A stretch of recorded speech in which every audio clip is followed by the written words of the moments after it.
This way. Can't get much rest when you're sleeping with one eye open. Still, it was the best place for me to set up shop.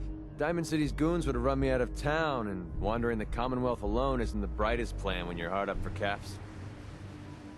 Caps aren't worth risking your life. Easy for you to say. Right now, I need every cap I can get. I hope you aren't in trouble. No, not really. But, I don't usually go around sharing stuff like this, but you've been pretty straight with me, so I'm gonna be straight with you. It's those two those two idiots you saw me talking to at the third rail. Winlock and Barnes.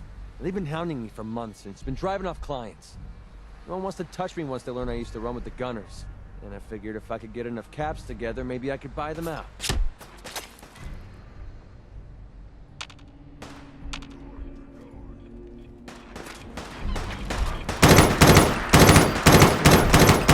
Good.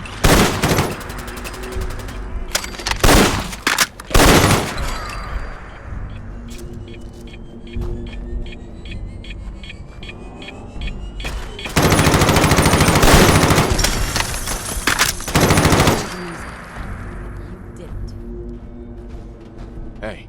Yeah, what nice to be on the open road. Good neighbor was starting to wear out its welcome. Sounds like you had a rough time of it back there. Rough? That's putting it mildly. Let's put it this way. Can't get much rest when you're sleeping with one eye open. Still, it was the best place for me to set up shop. Diamond City's goons would have run me out of town, and wandering the Commonwealth alone. On the target.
Terminal's gotta be somewhere.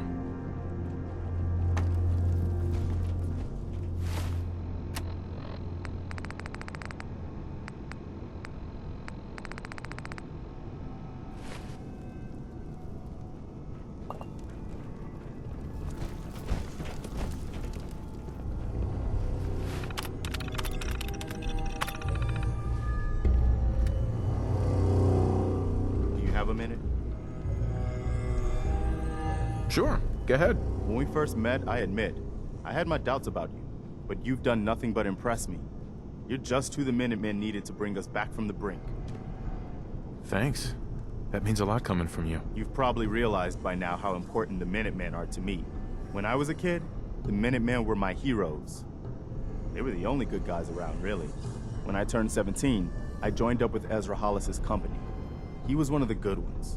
Really believed in the old-time Minuteman way. We had a few good years there. I felt like I was part of something bigger than me. Like I was really helping make the Commonwealth a better place. It sounds like you were really making a difference. I think we were. I know we were. But obviously it didn't last. I'm sure there was a lot I didn't see or know enough to pay attention to. You know, the politics and rivalries and bad blood between the different groups. I guess General Becker was able to keep a lid on it, keep everyone more or less on the same team. But after he was killed, it all came out in the open. I couldn't believe it at first. These guys were supposed to be Minutemen. They were supposed to put their duty to the people ahead of everything else. You probably think I was pretty naive, huh? I guess I was. Still am, too. Even after everything, I still believe that the Minutemen can be what I always thought they were. The good guys. We are the good guys. We're doing our best. And a lot of it has to do with your example. So I guess what I'm trying to say is, thanks. Anyway, I appreciate you taking the time to listen. Anytime, Preston. Thanks, man. We probably better get back to it. Hey, Where do you want? Do you want to have that talk now? of course. What's on your mind? Thank you.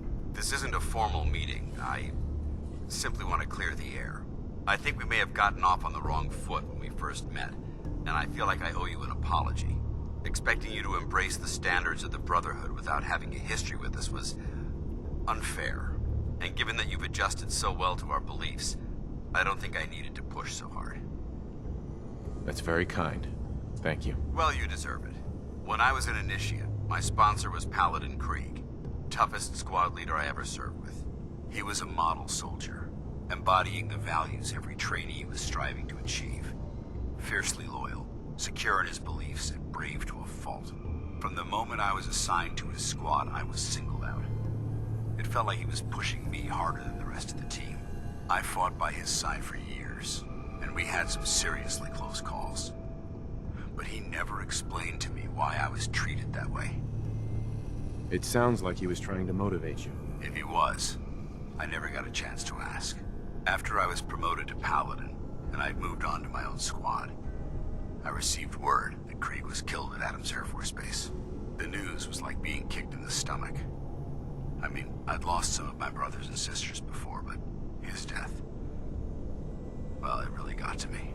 It's taken me a long time to realize it. But the reason Krieg was so tough on me is the same reason I'm so tough on you. It's because I believe in you. And I don't want to see any of your potential go to waste. What happened at Adams Air Force Base? Back in the capital wasteland, the Brotherhood was at war with a traitorous group of rebels who called themselves the Enclave. They maintained a mobile command post at the remains of Adams Air Force Base, just outside of Washington, D.C. The Brotherhood spearheaded an assault on the command post, which was ultimately successful, but costly. Quite a few soldiers died in that battle, and Paladin Krieg was among them. He made his mark on history, and whether you choose to believe it or not, you have the potential to do the same. I'm flattered that you have so much faith in me. You've earned that faith by your own hand. Well, I've said what I had to say, and I hope that it meant something to you. I trust you'll keep this in confidence, of course. Some of that information was of a personal nature, and, well, I'd like to keep it that way. Would it be possible to speak off the record for a moment? Absolutely. Go ahead. Thank you. This is difficult for me to say, so I hope you'll bear with me as I try to get through it. When you were first placed under my sponsorship, I had some serious reservations about it. Despite all that, this has turned out to be a rewarding experience for both of us. At this point, honestly, I don't feel like there's anything else I could teach you about being a Brotherhood soldier you don't already know. It's apparent from your attitude and your actions that you intend to keep those ideals close to your heart. I'm flattered to hear this, but I feel like there's more. There is. I'm just not very good at these sort of things. Let me start at the beginning.